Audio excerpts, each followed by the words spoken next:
You thought you knew Jackie Christie, the unshakable queen who survived every rumor, every feud, every season of chaos without losing her grip. She was the loyal wife, the unapologetic friend, the woman who turned shade into an art form. But everything people thought they knew about her crumbled in the span of a few heartbeats. The night it happened didn't feel like a scene from a reality show. It felt like a crime documentary unfolding live. The security footage was grainy but clear enough to make the world's jaw drop.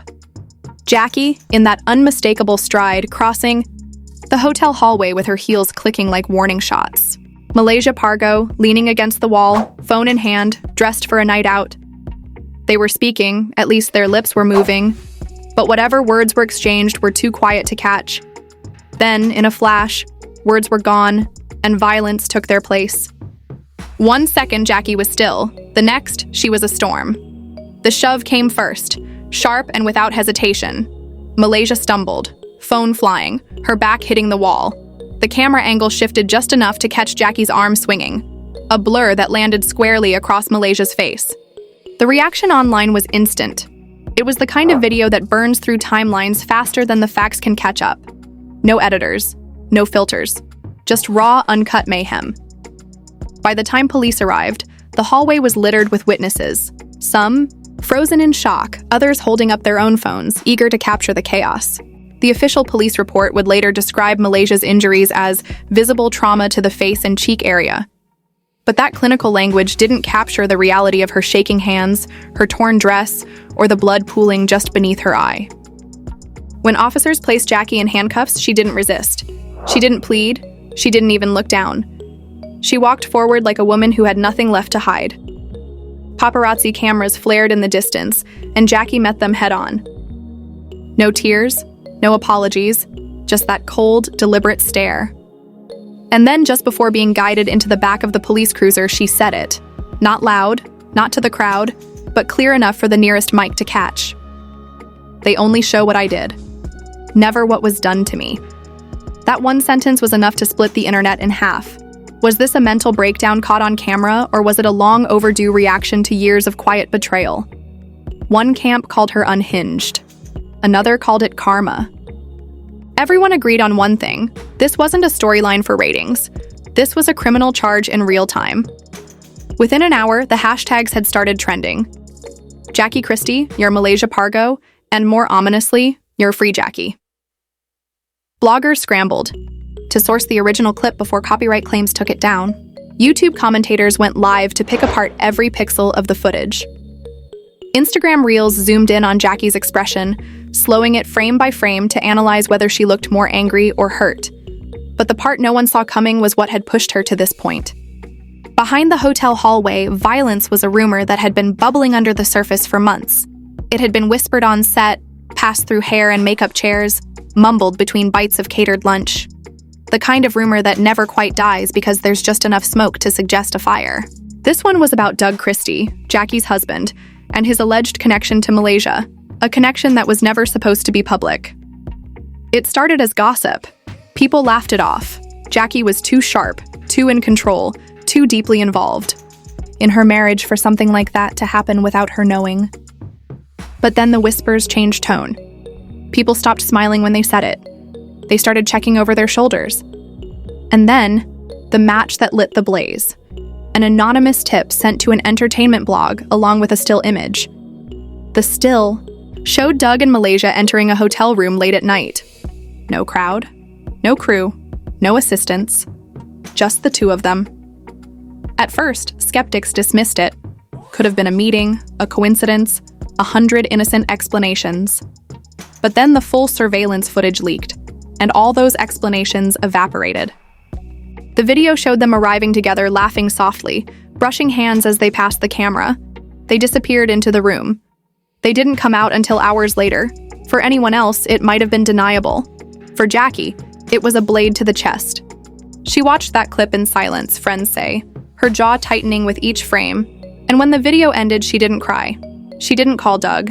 She didn't even scream. She just stood, grabbed her bag, and walked out. The next time anyone saw her was at an upscale fashion event in Beverly Hills. Both women were on the guest list, their names printed on the seating chart like some cruel joke. It should have been champagne and photo ops, but for Jackie, the night had one purpose. She didn't wait for confirmation. She didn't need more proof. In her mind, the truth was already seared into place. Witnesses said she entered the room like a soldier marching into battle. Her heels echoed on the marble, her eyes locked on Malaysia with laser precision. She crossed the space between them in seconds. No warning, no small talk, just action. A glass of champagne was in her hand before anyone realized what was happening. She threw it, the glass exploding against Malaysia's cheek, shards scattering across the floor. Before security could react, Jackie lunged, grabbing Malaysia by the hair and dragging her toward the nearest table. The screams started immediately, guests shouting, cameras dropping, security shoving their way through the crowd. But Jackie wasn't finished. She slammed Malaysia into the edge of the table hard enough to knock over wine bottles and flower arrangements. A stiletto came off, thrown with such force that it stuck into the drywall. All the while, Jackie's voice cut through the noise. "You think you can steal my man and walk around smiling like nothing happened? You fake-ass snake?" By the time security pulled her away, the scene looked like a war zone. Malaysia's dress was torn at the shoulder, her hair disheveled, her cheek bloodied. Guests were whispering frantically into their phones, already drafting captions. Jackie was still shouting as they let her out, promising it wasn't over, and swearing that Malaysia had ruined her life. It didn't take long for the footage to reach TMZ. Within minutes, the video was everywhere, shared, reshared, dissected, memed. The original post racked up over 1 million views in under an hour. Twitter threads debated whether the attack was provoked. Instagram lives featured other reality stars chiming in with half-baked theories. And in the middle of it all, LAPD confirmed that Jackie Christie had been booked for aggravated assault. Her mugshot hit the internet shortly after midnight. It wasn't glamorous. Her makeup was smeared, her hair yanked out in places, her eyes unblinking and cold. The image sent another shockwave through the fan base. This was the same woman who had once walked into reunions like she owned the set, now staring into a police camera like she'd been stripped of everything but her rage. The reaction was split straight down the middle. Some saw a violent outburst, proof of every accusation ever thrown at her. Others saw a woman pushed past her breaking point, finally snapping under pressure the rest of the world couldn't see. What no one knew yet was that this was only the first wave, because the footage that started it all, the hotel hallway video, wasn't leaked by some random hotel employee. According to production insiders, it came from someone inside the circle, someone with access to the raw files, someone who knew exactly what buttons to push to make Jackie explode in public. And in that moment, Jackie wasn't just fighting Malaysia. She was fighting a setup. The city was still buzzing from the hotel hallway video when the second leak dropped, and this one hit harder than anyone imagined. No grainy security footage this time. No muffled whispers. This was crystal clear audio, intimate, undeniable, and damning. The file landed in the inboxes of 3 gossip bloggers at the same time. Within minutes, the clips were uploaded, captions, screaming about the truth behind the Jackie-Malaysia feud. The voices were unmistakable. Doug Christie, low and cautious. Malaysia, soft but with a smile hidden in her tone. Doug, nobody can know about this. Jackie would lose her mind. Malaysia, then maybe stop lying to her. Doug, she's fragile. You know how she gets. Malaysia, then you shouldn't be here. Be here. It wasn't just confirmation of an affair. It was a conversation that made Jackie sound like a punchline in her own marriage. The man she defended for years. The friend she brought into her home. Speaking about her like she was a burden. And the worst part? The almost playful way Malaysia said it, like the chaos was just another game. The internet lost control. The same people who had called for Jackie's cancellation just 48 hours earlier were now posting under Leitchik free Jackie. Shark Doug did her dirty. And Malaysia snake. The narrative flipped overnight. Suddenly Jackie wasn't the aggressor. She was the betrayed wife, the woman pushed over the edge by 2 people she trusted most. Malaysia, rattled by the backlash, tried to go live on Instagram to control the damage.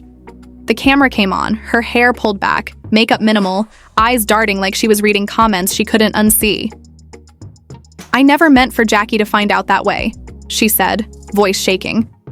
Doug told me they weren't even together like that anymore. He said she was unstable. Unstable, just one word, but it landed like gasoline on a fire. That word wasn't just an insult. It was an erasure of Jackie's humanity. It painted her as someone to be dismissed, pitied, ignored. Within minutes, her comment section was flooded with snake emojis and demands for receipts. Fans clipped the word, looping it over slow-motion footage of Malaysia smirking in old episodes. The damage was irreversible. Out on bail, Jackie didn't hide. She didn't sneak through back doors or issue a carefully worded statement through a publicist. She stepped straight into the storm. Cameras swarmed her as she left her lawyer's office, microphones shoved in her face. "You want the truth?" she said, pausing just long enough for the street to go quiet. "I'll burn the whole thing down." And she meant it. That night, Jackie went live on her own platform. No producers, no edits, no filters. She sat at her kitchen table, a single overhead light casting shadows across her face. In her hands was a worn leather notebook. "This," she said, holding it up, "is what she left at my house years ago. Forgot it in a guest room. I didn't touch it until today." She opened the pages slowly, letting the camera see the looping handwriting. She read one line. "Doug keeps texting. I don't know if it's wrong if it already feels this good." The comments exploded. People screen recorded the live faster than Jackie could scroll, and that was just the beginning. Page after page revealed cryptic notes, alleged hookups, cast gossip, moments of vulnerability that now read like confessions. "I built this empire," Jackie said, voice steady. "I kept that man's name clean. I defended Malaysia when nobody else would. And this is how they repay me? Fine. Let the cameras roll." By morning, the clips from her live had gone viral. The hashtag #JarJackieGotReceipts was trending. Even women who had never watched a single episode of the show were weighing in, calling her a scorned warrior, and praising her for refusing to play the victim. Producers, sensing ratings gold, tried to reach out privately to broker her return for a tell-all reunion. But Jackie wasn't interested in letting them profit off her pain, at least not without her being in control. She was already negotiating her own documentary deal. Meanwhile, Malaysia was spiraling. Endorsements were pulled. An appearance at Sai, a luxury brand launch, was quietly canceled. Then came the final blow, a voice note allegedly from her own assistant, leaked to a blogger. In it, Malaysia laughed while talking about the affair, calling Jackie washed up and saying she had it coming. The clip went viral in less than an hour. Public sympathy, whatever little was left, evaporated instantly. Jackie, on the other hand, was only getting stronger. She posted a single photo of herself in all black, hair slicked back, eyes locked on the camera with the caption, "Plotting." Fans flooded the comments with fire emojis and messages of support. Behind the scenes, her legal team was preparing something bigger than a social media war. And when the world found out what that was, the entire scandal was about to shift into a whole new arena, the courtroom. The day of the hearing felt less like a court date and more like a premiere. The sidewalks outside the Los Angeles County courthouse were jammed with reporters, bloggers, podcasters, and fans holding up their phones. Every seat inside was claimed early. Castmates from past seasons, rival reality stars hoping to witness history, even a few producers from VH1 pretending to be neutral observers when everyone knew they were here for the drama. Jackie Christie walked in like the storm they had all been waiting for. Black fitted suit, no makeup, hair pulled back into a tight bun, no jewelry except her wedding band, a choice that had everyone whispering. No smile, no wave, not even a glance toward the eye. Cameras, she didn't need to perform. Just being there was performance enough. Across the aisle, Malaysia Pargo sat at the defense table for the civil countersuit Jackie had filed. Her hair was laid, lip gloss shining, but her hands wouldn't stop trembling in her lap. This wasn't Instagram Live. This wasn't a staged reunion taping where a producer could cut to commercial if things got too heated. This was a record, official, permanent, and binding. Jackie's legal team didn't waste a second. They came in swinging, filing 2 suits simultaneously.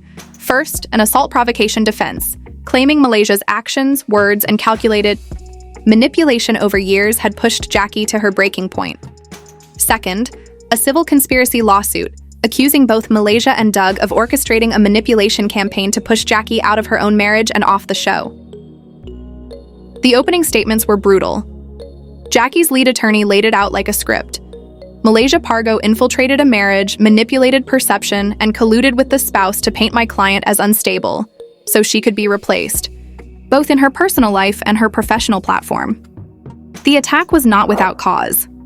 It was the final act in a long, deliberate campaign of humiliation. The room was silent except for the clicking of reporters' keyboards. Malaysia kept her eyes forward, but the tension in her shoulders was visible. Doug sat behind her, head down, wearing a suit that didn't quite fit right, looking like a man who wanted to be anywhere else. And then Jackie's team dropped their wildest card yet: deposition footage from Doug himself. Under oath. The courtroom projector lit up with Doug on screen, sitting in a conference room, his tie loose, sweat glistening under the harsh light. The opposing attorney's voice came first. "So you admit you were romantically involved with Ms. Pargo while still married to Mrs. Christie?" Doug exhaled, long and slow. "Yes." "You lied to both women?" "Yes." "You called your wife unstable to justify cheating?" Doug's shoulders slumped. "Yes." The room reacted like a live audience at a boxing match. Gasps, murmurs, the sharp intake of breath from people who had been waiting years to hear him say it. Malaysia buried her face in her hands. Doug stared at the table. And Jackie? She didn't blink. She didn't smirk. She sat stone cold, as if every betrayal had just been stapled into the official record, her truth validated for the world to see. Even the judge leaned back slightly, eyebrows raised. But Jackie wasn't here just for the win. She was here for the narrative. Outside the courthouse, she didn't hide behind legalese. She stepped to the microphones, eyes cutting through the crowd. "You don't get to betray a woman, paint her as crazy, and then act brand new when she fights back. I let you all talk. Now it's my turn." That night, she made sure it really was her turn, on her own terms. She dropped the trailer for a self-produced docu-series, Unbroken: The Jackie Christie Story, slated to stream on a major platform. The teaser was raw and unfiltered. Behind-the-scenes footage from her dressing room breakdown, audio of Doug begging her not to go public, and a final line that made the internet go still. "You turned me into a monster. Now deal with it." The industry trembled. Publicists who once distanced themselves from her were suddenly calling. Magazines wanted cover stories. Women's empowerment events were sending her invites. And on social media, women who had once rolled their eyes at her reality TV persona were now reposting her clips with captions like, "Every woman has a breaking point." Meanwhile, Malaysia was in free fall. Endorsements were gone, bookings canceled. She had become a meme. The side chick who got exposed then played victim. She tried to clap back with cryptic tweets and passive-aggressive captions, but every attempt was met with screenshot reminders of her own words. Then came the nail in the coffin. Leaked voice notes from her own assistant, laughing about the affair and calling Jackie washed up. At that point, there was no spin left to sell. Jackie, on the other hand, moved forward with precision. She filed for legal separation from Doug, but not before hitting him with a $15 million damages demand, citing emotional warfare, career sabotage, and defamation. And she had the receipts to back every dollar. Doug, cornered and desperate, tried a public apology. He posted an old wedding photo with a weak caption. "We've been through it all. Still love you." Jackie reposted it with one line. "Delete this before I delete you in court." Ruthless, unapologetic, and somehow stronger than she'd been before the scandal. Because Jackie Christie hadn't just survived the storm, she'd learned to weaponize it. They thought a night in jail, a leaked video, and a public betrayal would end her reign. But instead, she turned her pain into a blueprint for power. By the time the dust settled, Jackie's docuseries had secured distribution. The trailer alone had racked up millions of views. Merchandise with her most viral quotes was selling out, and women across the country were wearing shirts that read, "Every woman has her breaking point." This wasn't just a comeback, it was a coronation. Jackie Christie was no longer just a reality TV star. She was a survivor, a storyteller, and the architect of her own legacy. And as she stood on a stage at the docu-series launch, lights flashing, applause thundering, she looked directly into the cameras and left the world with one final promise. This isn't the end. This is just the part where I start winning louder.